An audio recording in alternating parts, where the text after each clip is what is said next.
أعوذ بالله من الشيطان الرجيم. ولقد آتينا بني إسرائيل الكتاب والحكم والنبوة ورزقناهم من الطيبات وفضلناهم على العالمين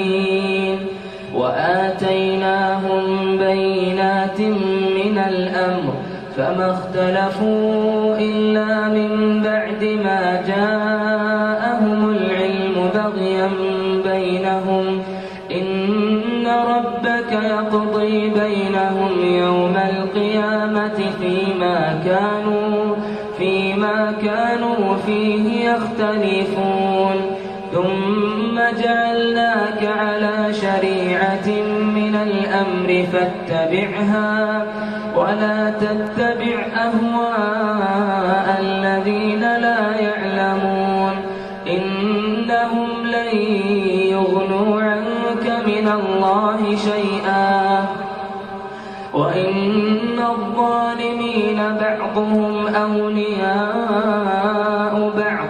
والله ولي المتقين هذا بصائر للناس وهدى ورحمة لقوم يوقنون أم حسب الذين اجترحوا السيئات أن نجعلهم كالذين آمنوا وعملوا الصالحات سواء محياهم ومماتهم ساء ما يحكمون وخلق الله السماوات والأرض بالحق ولتجزى كل نفس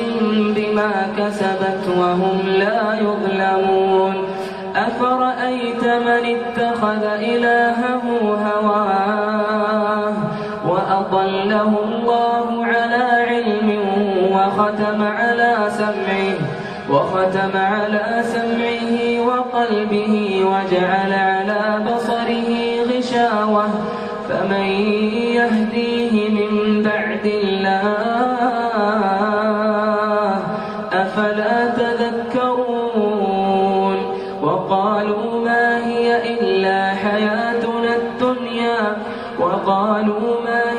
إلا حياتنا الدنيا نموت ونحيا وما يهلكنا إلا الدهر وما لهم بذلك من علم إن هم إلا يظنون وإذا تتلى عليهم آياتنا بينات ما كان حجتهم إلا أن قالوا ائتوا بآبائنا إن كنتم صادقين قل الله يحييكم ثم يميتكم ثم يجمعكم إلى يوم القيامة لا ريب فيه ولكن أكثر الناس لا يعلمون ولله ملك السماوات والأرض ويوم تقوم الساعة يومئذ يخسر المبطلون وترى كل أمة جاثية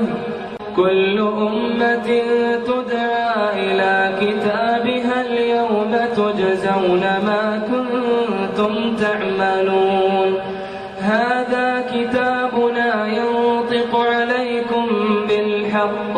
إنا كنا نستنسخ ما كنتم تعملون فأما الذين آمنوا وعملوا الصالحات فيدخلهم ربهم في رحمته ذلك هو الفوز المبين وأما الذين كفروا أفلم تكن آياتي تتلى عليكم فاستكبرتم وكنتم قوما مجرمين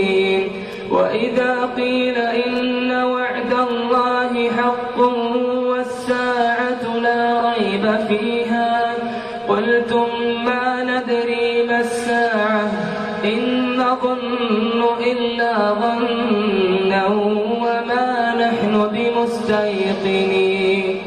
وبدا لهم سيئات ما عملوا وحاق بهم ما كانوا به يستهزئون وقيل اليوم ننساكم كما نسيتم لقاء يومكم هذا وقيل اليوم ننساكم كما نسيتم لقاء يومكم هذا ومأواكم النار وما لكم من ناصرين ذلكم بأنكم اتخذتم آيات الله هزوا وغرتكم الحياة الدنيا فاليوم لا يخرجون منها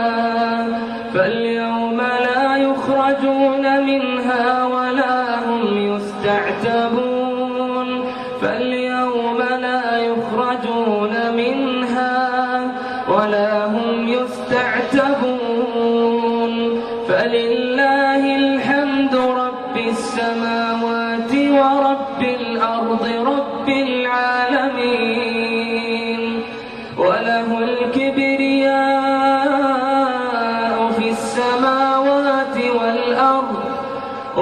الكبرياء في السماوات والأرض وهو العزيز الحكيم. قدمت لكم هذه المادة من مجموعة القارئين أحمد العبيد ونايف الفيصل.